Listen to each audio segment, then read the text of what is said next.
Welcome to Picks with the Professor, the show where a real statistics professor and his friends give you sports betting tips. I am your host, Professor Side. That's my actual job title and last name, which is part of the reason why the mathematical model that I've built to predict various sports outcomes is affectionately known as Sideline. You'll hear more about the model during the course of this episode. It's set to cover the best and or most interesting college basketball games scheduled to be played on Monday, January 23rd, 2023. You should hear, check out the webpage on the banner. It's www.pickswiththeprofessor.com/new for some explanations of community rules. Don't forget that for all the model A grade plays, you'll have to join the Patreon at the $5 or higher level. It also gets you access to Discord chat, and that is the best place to get questions answered about these or other games, along with discussion on other sports. Also, just a lot of fun over there. As always, remember there are no locks in gambling. So what Sideline provides are loves, likes, and leans. That is A, B, and C grades. The results for all recommended plays, the ones in this show, the model A grade plays, and all the plays of the day, can be found both on BetSip and in the Google Sheet. All those links are in the show description. That Google Sheet also contains a full set of model projections on every single game. But as always, take what you like and leave the rest. Lastly, please understand that good and bad variance will occur. So as much as we'd like to see it will be profitable each and every day, that is an impossible reality for any gambler. Jake, we're back here for a Monday slate. Last Monday slate was a little bit more exciting. This one, I feel like we're back to normal now. We've got 2 or 3 really good games, and then I feel like we're scraping to get 2 or 3 more good ones for the people, you know? Yeah, it's a reach to call anything after the third game. Third game, yeah. It's a reach. Yeah, there's 3 good ones. I think the other 2 that we're going to cover of the 5 main ones have some intrigue and some reasons, but it's like it is a little bit like a stretch where these games you wouldn't even think about on a Tuesday, Wednesday, Thursday. You wouldn't even think about these. It's the Monday and the Friday slates are a little bit shorter, but there's pros and cons to all that, right? With fewer games, you can look a little bit deeper into these games, and that can be a good thing or a bad thing, right? Sometimes people overanalyze, right? Or sometimes it's good to be able to spend a little bit more time with each game. It can kind of cut both ways, right? Yeah, that's for sure, because sometimes you can overanalyze it and paralyze yourself and then miss the play, or just miss a good play because there's way too many games. Yeah. If you're watching this and you have not overanalyzed a game, you haven't been doing this for very long, because I think that's like we've all been there where we've just thought too long and too much about a game and outsmarted ourselves on it, right? But like you said, there's also times when there's too many games and you miss something and you look back later and you go, man, if I just had a little more time to look over it, like this was obvious. I just overlooked it because there was so much happening, right? So again, it cuts both ways. But there are 4 A grade plays according to the model. We're going to talk about one of them here and some other plays that we like as well. But before we get to that, some reminders. Please hit that like button if you're on YouTube. Also, if you aren't yet, please consider subscribing or following. It's free. And if you turn on notifications, you'll miss any of the college basketball, MLB, or college football content that this channel provides. I've already mentioned Patreon, but check it out if you haven't yet. Lots of great benefits we found over there above and beyond what we do here. $3 per month gets you the play of the day. For another $2 a month, you get all the model graded picks and access to the Discord chat. And for $5 more a month, you get ad-free shows and immediate access, early access to every recommended pick. Go to www.patreon.com/pickswiththeprofessor for more details. But even if you're not there, we're still thrilled to have you here. Let's get to the games. All lines courtesy of a domestic sports book, which shall not be named until they decide to sponsor us. We had the issues with Bet Online. We still love Bet Online. You can still sign up with them in the show description. They still have early lines out, which is a great place to shop. We have one for Bet US 2 books that tend to have pretty good bonus offers, early lines out, some different options, lower juice on baseball games when we get to summer. So recommend those books, but trying to make sure that we have receipts for all of our picks in BetStamp. We are shifting to using numbers from a different book, but we're just trying to find the one book thing again. And just as a reminder, I really encourage shopping around, and I'm going to talk about a couple situations here where there are better numbers out there. I want you to get those better numbers. I just don't want to go find all those better numbers and make all those picks, and you say, yeah, I've only got access to half those books, and you can't get those numbers. So we just kind of do one book to try to kind of level the playing field, keep it even there, and then you go find either that number or something better is the hope. Anyway, all that aside, we'll get to it here. All on here at the time of this recording on late Sunday night. We're starting off at 6 p.m. Central, Oakland at Detroit. This should be a fun game. You can see it right there in the total, 153.5, although this is about 152 in some other places. So shop around and make sure you get a good number here at the book that we are choosing to use. 153.5, so a little bit higher, but I still think that's not nearly enough points. Sideline said 159 points. The model has severely underestimated the number of points scored in Detroit games over the last month, even capping for overtime and capping just in general and saying we're not going to account for weird situations. The model's still underestimating the number of points. Detroit has a good offense, and they do not play defense. And they're going up against an Oakland team that also doesn't play defense. There's going to be no defense to be found in this game whatsoever. So again, the model thinks closer to 160 than 150. So we're going to go over a number here in the low 150s. And also an A-grade play here, according to the model, grabbing Oakland at 5.5. It gets to A+ status at 6. Obviously, even if it gets up to something like 7, that's even better. But 6 makes it a super high-quality play. But even 5.5 is an A-grade play, according to the model. Model thinks Detroit by 3.9 on average, that they are slightly the better team, but not by that much. Obviously, they're home. But that's a really short road trip. Oakland, Michigan, not Oakland, California, right? In case you didn't know. So it's a really short road trip here. So not a ton of travel, wear and tear on the legs, that sort of thing. Again, Detroit maybe just a slightly better team, but winning by a number like this is kind of a tall task when they're not that. Oakland's not that good, but they aren't that good either. Should be a tight contest, should be a lot of points. Kind of anything can happen game. So give me all the points and let's go over in this one, as this total is not nearly high enough. Jake, what do you think? Yeah, I totally agree. The over is the play here. I mean, the best defense in this game is going to be Oakland, who Kim Holmes got as like the 322nd defense. And like I said, that's the best defense in this game. Offensively, Detroit's going to shine. Like, they've got a guy in Antoine Davis who is unreal. He's worth watching. That's the whole reason really to watch this game is him. I mean, he's chasing Pistol Pete for the most points ever in NCAA. Not going to catch him. Nowhere near going to catch him, which that just tells you a lot about Pistol Pete because he didn't have a 3-point arc. But still kind of fun to mention that he's going for number 2 or number 1, but never going to make it.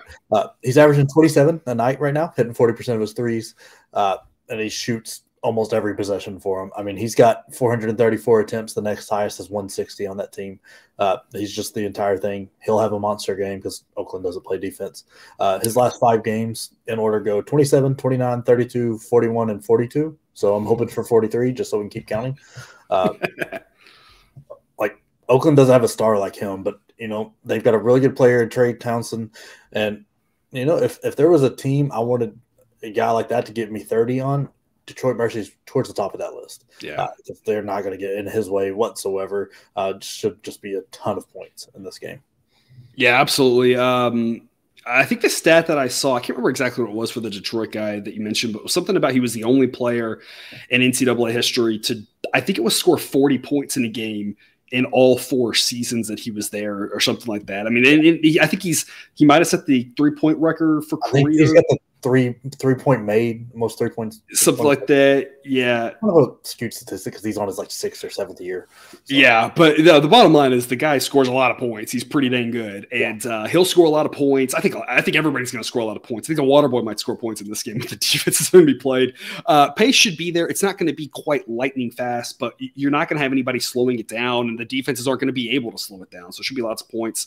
And a game that, again, who knows what the heck's going to happen. So give us the points with Oakland and going over 153. The 6 p.m. game that everyone wants to watch here, Duke and Virginia Tech. Virginia Tech's a 1.5-point home favorite. I faded Duke a decent amount this season, and it's mostly worked. I talked about the Duke tax, right? It's been paying it a little bit extra, but at some point, as Duke has struggled a little bit here, I kind of think now maybe it's the time to go the other direction. There's always a time when you got to reevaluate and say, is that the strategy you want to continue to use or not? At this point, I'm going to grab the 1.5 with Duke. It's a B grade play according to the model. The model wants 2 before it gets to A status. thinks that on average Duke wins this game by 0.7 points. It's got the wrong team favored. So I think taking Duke on the money line here also at like a plus 105, plus 110, something like that makes a lot of sense. They're the better team. They are on the road. Virginia Tech's going to be fired up. Everybody's fired up to get Duke. So there's no question about that. It's going to be a rockin' home atmosphere. Well aware of that. Duke's used to facing that sort of stuff. And this Duke team, again, not, tippity top of college basketball, but they're still a pretty good team. And Virginia Tech, solid, but I mean, they're 11-8, and I don't tend to look at records a lot, but I mean, 11-8, I think kind of fits where they are. Like, they're a solid team, but they're not that good. I think Duke should be favored here. I think they should be favored by a point or two. I'm a little bit surprised we're getting points and or plus odds. So I'm going to be on Duke here. Total's 138. The model says 137.4, so it says stay away from the total, but grab the 1.5 or the slight plus odds with Duke. Jake, I know you like Duke, so I know you're happy with this pick. Yeah, I love Duke here. Like ACC play, not been kind to really either team, but more so Virginia Tech. Their one win was their weird conference game at the beginning of December against North Carolina. After that, nothing has gone well. Their offense really has fallen off a cliff. If you just take it down to just conference games, the only categories they're not ranked in double digits is free throws and offensive rebounds. Everything, and those there aren't that high. It's like 8 and 9. They are just not very good offensively since ACC play happened. I don't know what changed. Their defense becomes just very average, except regarding the 3-point line and opponent offensive rebounding. Other than that, they're just very, very average. Duke's numbers take a hit when you just take it down to conference play, but not as bad.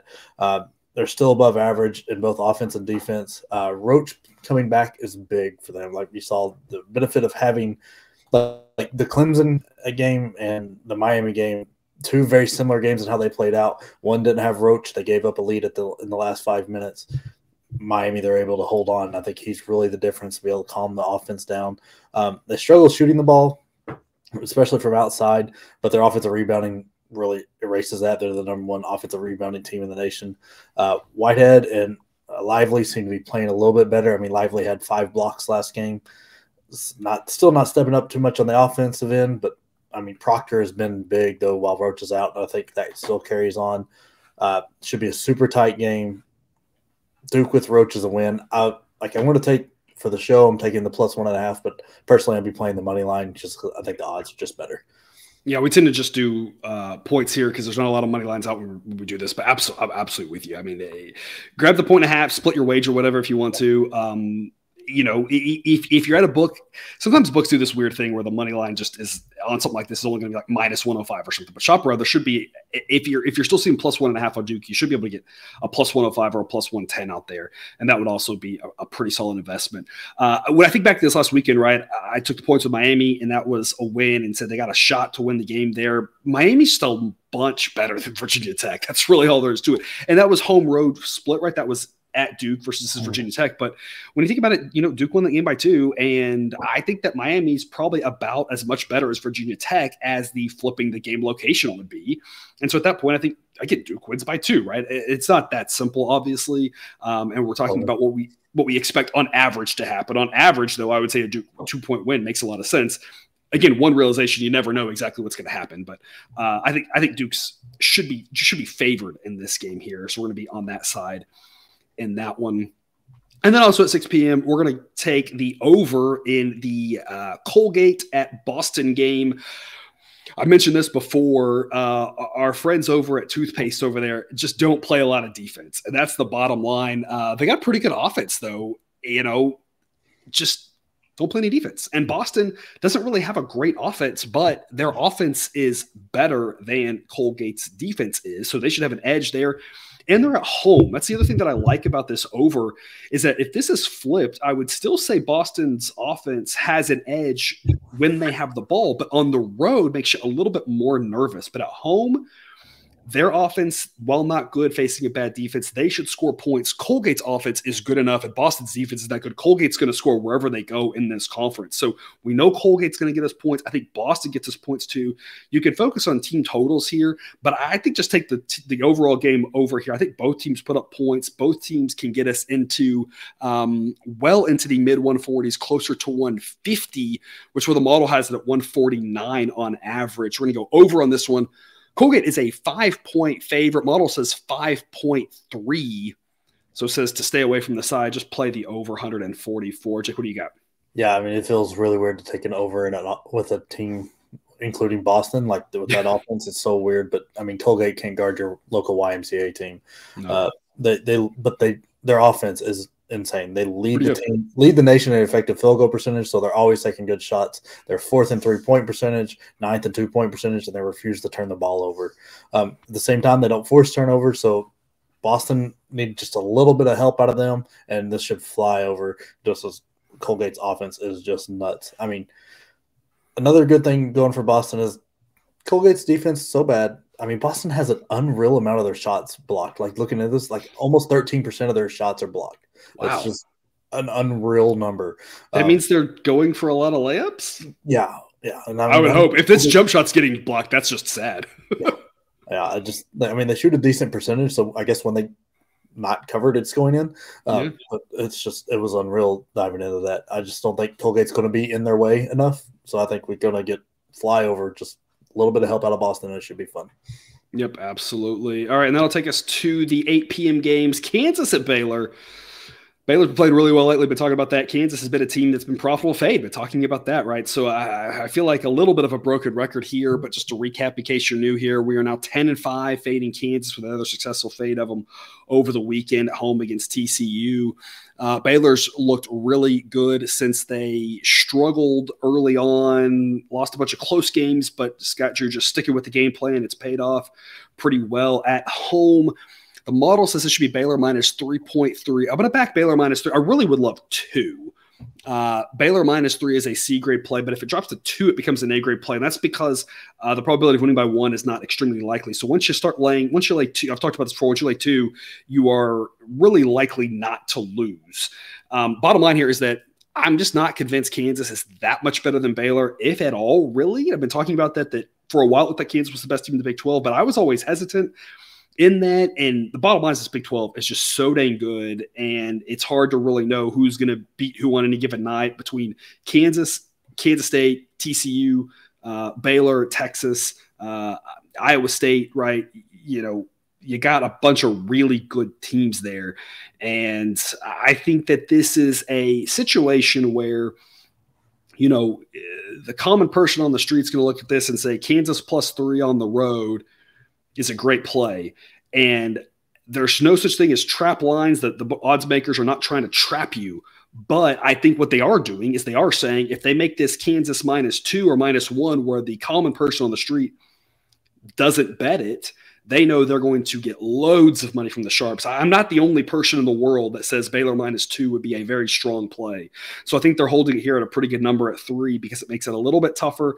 To me, it's a little bit more of a smaller investment. I think it's the right side, but I am a little bit nervous Baylor wins by 2 or 3. And so, again, I want to lay 2 because then I push or win instead of push or lose if they win by 2 or 3. So Baylor minus 3, I think, is the smarter play.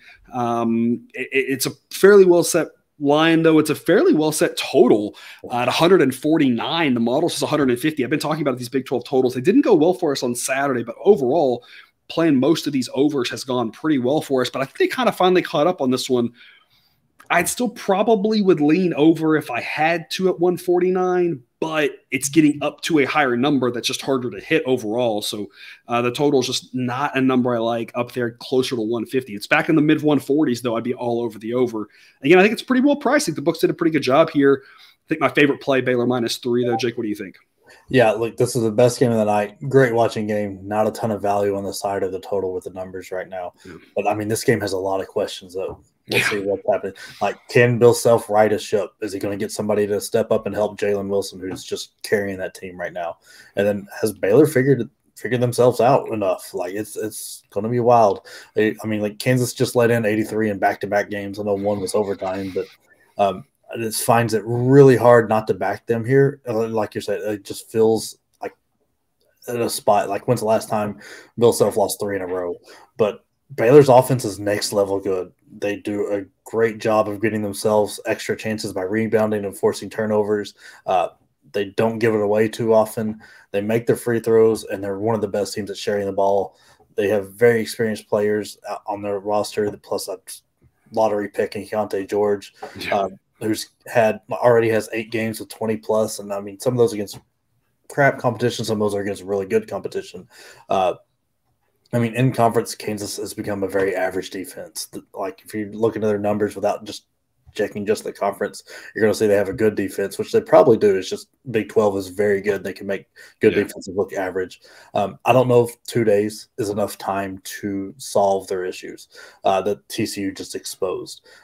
There's no scoring outside on the bench. I mean, and Tennessee showed it earlier in the year. TCU really just showed it. If you can make Harris really not an offensive threat, they have a really hard time creating shots outside of Wilson. I mean, he had 30 of their 60 points yesterday, shot most of the shots. I mean, Grady Dick didn't make hardly anything, and they have no real inside offensive presence. So I think those are all the reasons that the smarter play is to put this on Baylor, because they've got a more rounded offense that's playing better right now, and I don't think Kansas is playing well at the moment. I mean, they were flirting with disaster with 1, 2, and 3-point wins, lost 2 in a row. Like I said, 2 days, not enough to fix it. Baylor lane 3 is the better play. Yeah, and I think you made a really good point there, too, about the way these teams are playing. You talk about George and how fantastic it's been. I watch a lot of Big 12, obviously, and watching the Baylor games, it seems like every game he just has a stretch where he puts up about 12 points in 5 minutes. It doesn't matter who he's playing here in conference. He's been really key to just upping his game here in conference, going from good to great. And that's been a huge thing for them. You have to like the fact that while Baylor has been doing it on offense and has been incredible at offense, I still think they have the chops to do it defensively and create the same pressures that TCU did. TCU got a lot of turnovers and easy transition buckets against Kansas. And I think that Baylor has the players to do the same thing. And you got a really good coach in Scott Drew as well. And so I think that gives them the opportunity to kind of just replicate TCU's game plan, because the game plan was just kind of, hey, pressure them and force some turnovers. And I think Baylor can do that, right? I think Baylor's issues on defense are more about the fact that, kind of like you mentioned, right, the Big 12 in general is so good offensively that if you just play a set, 5-on-5 half-court defense, all of the offenses are going to make you look bad pretty much. And that's going to be the same thing that happens to Baylor, but they can put a little pressure on and get those turnovers just like TCU did. Like I said, you have to like what you've seen from Baylor. They've been challenged here lately, and they've been stepping up to those challenges, whereas Kansas hasn't. And so, again, we're going to be on Baylor -3. The other game that you should make sure you check out, same time, 8 p.m. Central. I kind of wish this one, especially being at Nevada, was later. Yeah, and at least an hour later. That way you can more focus on it. But either way, 8 p.m. Central, the other great game of the night here, New Mexico at Nevada. Jake, we're talking about this, right? Between Nevada, New Mexico, and Boise, I think we've just played all these teams together. We've talked about all of them. This is where we just do a highlight reel of talk about all the things we said and just splice those together. I think we're going to say the same thing. So we're going to go over 147.5. New Mexico plays very fast, has an incredible offense, decent defense, just not great. And Nevada, not quite as fast on their pace, but also an incredible offense and just an okay defense. The quality of possessions here should be through the roof. The model says 149. I tend to think this gets over 150. So at 147.5, I think it's a pretty smart overplay. Right now, the model has a B grade selection on New Mexico +2.5. I'm not recommending that, though, until it gets to 3. 3 is the number that I want to get there. We've seen with a lot of these teams and a lot of these Mountain West games, a lot of close contest. And if you're getting 3 points, you just got a whole lot better chance to come out successful. So 2.5, is the way to look with New Mexico, but not an official recommendation unless you can find a 3. So instead of that, since it's not available to us right now, we're just going to focus on the over 147.5 here. Should be a lot of points. Should be great offensive possessions to round out the night. Should be that in the Baylor game too. Should have a lot of points and a lot of fun, a lot of good offense in both those games. Jake, what do you got for us? Yeah, look, I mean, we've talked about it. Nevada's got really good guards. They try to slow you down on the defensive end. Not really going to happen here with the way New Mexico plays. But Nevada's actually fairly quick on the offensive end. They're one of the best free throw shooting teams, and they really depend on that, as their field goal percentages aren't anything special. I mean, they're not bad by any stretch. There's just nothing really special to brag about.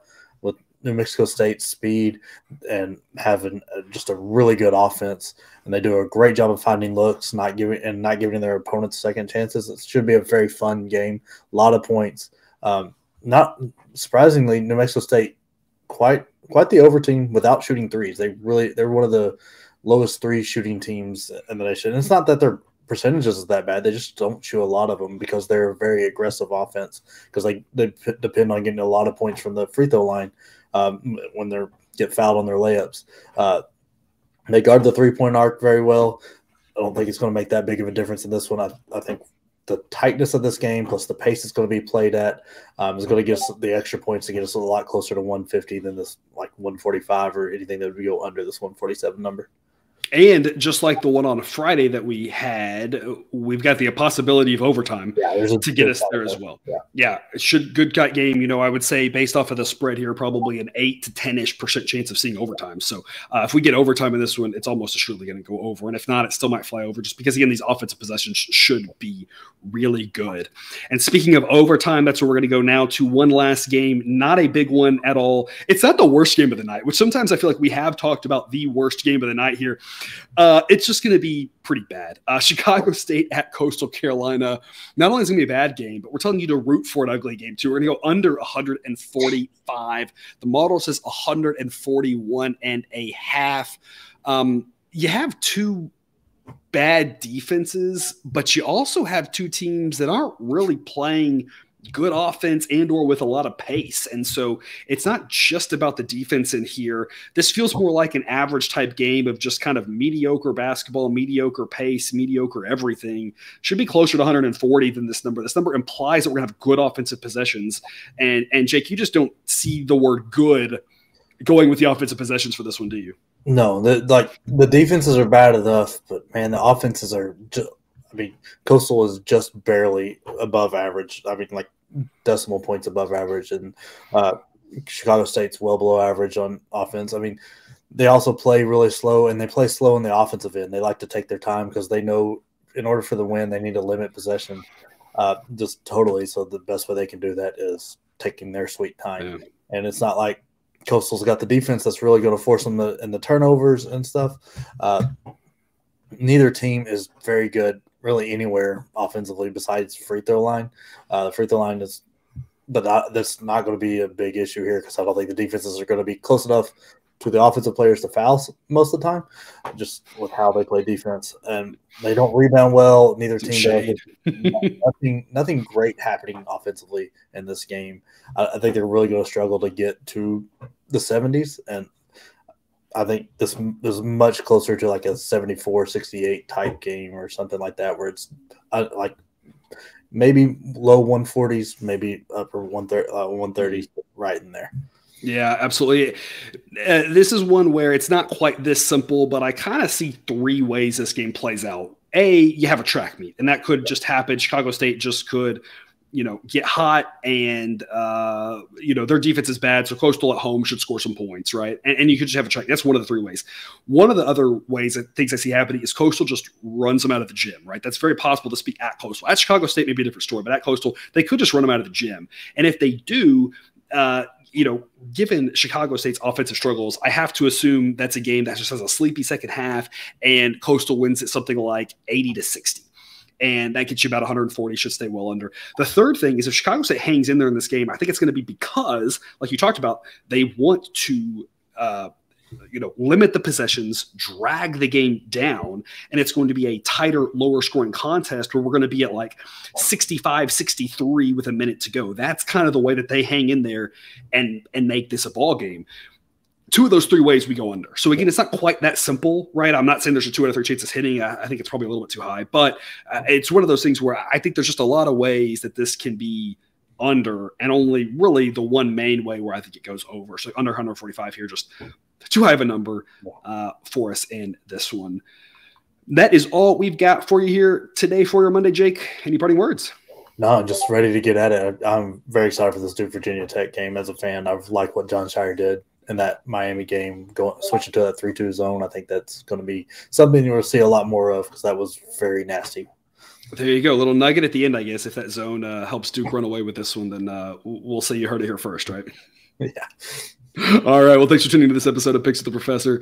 Don't forget to subscribe so you can enjoy all the sports betting content we've brought on this channel. It's up right into your feed. Be back again tomorrow with more college basketball betting content. And until then, as always, best of luck. And remember, you can get your betting money, but please don't bet your eating money.